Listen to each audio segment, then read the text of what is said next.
स्वर कथा चैनल के सभी बंधुओं को संतोष कुमार शर्मा का बहुत बहुत नमस्कार। साथियों, हर व्यक्ति अपनी प्रशंसा चाहता है। हर प्रकार के व्यक्ति से, चाहे वो छोटा हो या बड़ा हो, अपनी बड़ाई सुनना चाहता है। तिरस्कार किसी को अच्छा नहीं लगता, परंतु क्या तिरस्कार हमेशा बुराई होता है? माना तो ऐसा ही जा। विशेष तौर से जब अपने सगे संबंधी तिरस्कार करें तो मनुष्य को बहुत ही बुरा प्रतीत हो, और यदि उसकी अपनी स्त्री उसका तिरस्कार करे तो उससे भयानक स्थिति कोई नहीं हो पाती। परंतु कई बार ऐसा भी होता है कि एक तिरस्कार जो है किसी का जीवन भी बदल देता है। तुलसीदास जी की हमने कहानी सुनी हुई है कि कैसे उनकी पत्नी रत्नावली ने, जब वो उसके मोह में सांप को रस्सी समझकर उनके कक्ष में जा पहुंचे थे, तब रत्नावली जो तुलसीदास जी की पत्नी थी, उसने कहा था कि जितना प्रेम तुम मुझसे करते हो, अगर राम से करो तो तुम्हारा जीवन ही तर जाएगा। और नतीजा क्या हुआ? राम बोला। तुलसीदास जी का नाम पहले राम बोला था। राम बोला महाकवि तुलसीदास, जिसके रामचरितमानस को हम सब पढ़ते हैं, खास तौर से सनातन धर्म के अनुयायी। एक इसी प्रकार का किस्सा कालिदास के जीवन में भी गुजरा। राजकुमारी विद्योत्मा बहुत सुंदर थी और विदुषी भी थी, परंतु उसे अपने ज्ञान पर बड़ा घमंड था। राजकुमारी विद्योत्मा ने एक घोषणा की थी, एक प्रतिज्ञा की थी कि वो उसी व्यक्ति से विवाह करेगी जो उसे शास्त्रार्थ में हरा देगा। बहुत से विद्वान शास्त्रार्थ करने आए, क्योंकि हर एक कोई विद्योत्मा जो बहुत सुंदर थी, विदुषी थी, उससे विवाह करना चाहता था। परंतु उसने सभी विद्वानों को हरा दिया, और वो व्यक्ति जो अपने आप को बहुत विद्वान समझते थे, उनका बहुत अपमान हुआ। उस अपमान का बदला लेने की उन सब विद्वानों ने ठानी और ये फैसला किया कि हम विद्योत्मा का विवाह किसी महामूर्ख व्यक्ति से कर देंगे। और खोज आरंभ हुई महामूर्ख व्यक्ति को ढूंढने की।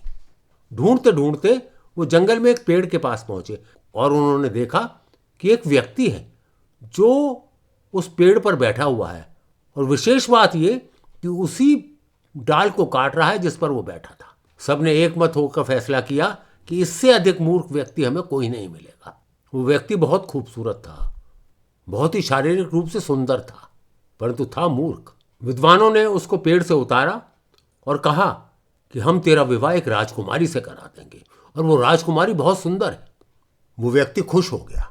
उसने कहा बहुत अच्छी बात है, मेरा विवाह करवा दो, मेरा विवाह कोई नहीं करता मुझसे। तब उन विद्वानों ने एक शर्त रखी कि आपको मौन धारण करना पड़ेगा, और जैसा हम कहते जाएं बस वैसा करते जाना। वो व्यक्ति क्या ना करता। वो मूर्ख ने सोचा मुझे क्या फर्क पड़ता है, मैं चुप रहूंगा और मेरा विवाह एक राजकुमारी से हो जाएगा।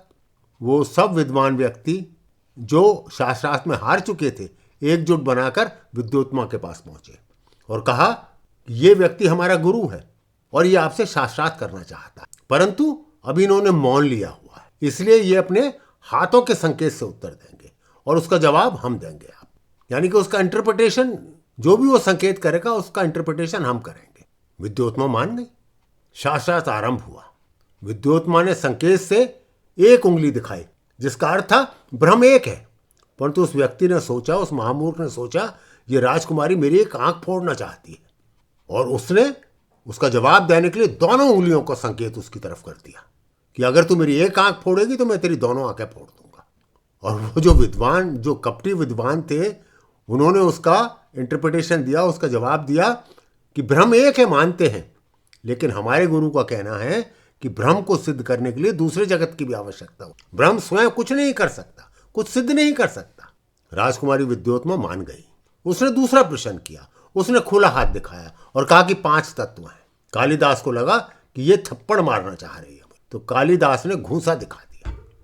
तब उन कपटियों ने, वो जो विद्वान कपटी थे, जो इकट्ठा उन्होंने समूह बना लिया था, उन्होंने कहा कि माना कि 5 तत्व हैं, परंतु वो अलग अलग कुछ नहीं कर सकते। इस प्रकार और भी कई प्रश्न उत्तर हुए और विद्योत्मा ने अपनी हार स्वीकार कर ली। और जैसा कि उसने शर्त की हुई थी, जैसा कि उसने शर्त थी, जैसे उसकी घोषणा की हुई थी, कालिदास का विवाह विद्योत्मा के साथ कर दिया। विवाह के पश्चात कालिदास विद्योत्मा को लेकर अपनी कुटिया में आ गया, और पहली रात के दिन वो जब दोनों एक साथ थे तो ऊंट का स्वर सुनाई दिया।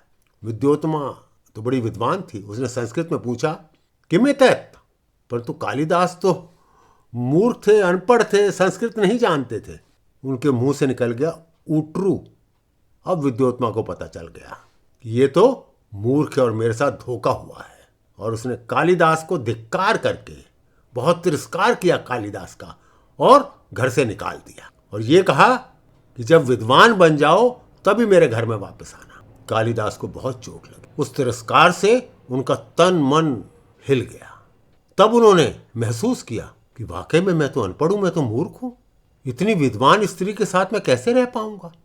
तब कालिदास ने सच्चे मन से काली देवी की आराधना की और उनसे आशीर्वाद प्राप्त किया, और उसके बाद वो वापस आए। उन्होंने दरवाजा खटखटाया और संस्कृत में बोले, कपाटम उद्घाट्य सुंदरी, यानी कि दरवाजा खोलो सुंदरी। विद्योत्मा ने पहचान लिया कि कोई विद्वान हो चुका है अभी। विद्योत्मा ने मन ही मन कहा, अस्ति कश्चित वाग विशेष, कोई विद्वान लगता। तो इस प्रकार से एक महामूर्ख एक तिरस्कार के कारण, अपनी पत्नी के तिरस्कार के कारण एक बहुत बड़ा महाकवि बना, शायद संस्कृत का सबसे श्रेष्ठ कवि। और यह भी कहा जाता है कि जो शब्द विद्योत्मा ने कहे थे चकित होकर, अस्ति काश्चित वाग विशेष, उसके पहले शब्द के ऊपर उसने अलग अलग ग्रंथों की रचना की। कुमार संभव का प्रारंभ किया ऐसे, मेघदूतम का पहला शब्द था कैसे, और रघुवंशम का पहला शब्द था शू से। कालिदास ने कुल छोटी बड़ी 40 रचनाएं लिखी। अभिज्ञान शाकुंतलम एक ऐसा रूपक है जिसका सबसे पहले दूसरी भाषाओं में अनुवाद किया गया। मेघदूतम उनकी सर्वश्रेष्ठ रचना मानी जाती। तो मित्रों, तिरस्कार को हमेशा, या तुम पर कोई क्रोध करता है तो उसको हमेशा हम एक नेगेटिव वे में ना लें। हम कभी कभी ये भी सोचें कि इस तिरस्कार में या हम पर जो क्रोध किया जा रहा है उसके पीछे कहने वाले व्यक्ति की मंशा क्या है, उसकी इच्छा क्या है। कोई नहीं जानता। जो सुषुप्त तुम्हारे अंदर विद्या है वो जाग उठे। मित्रों, आज इतना ही। फिर मिलेंगे अगले सप्ताह एक नई कहानी के साथ। आप सभी का बहुत बहुत धन्यवाद।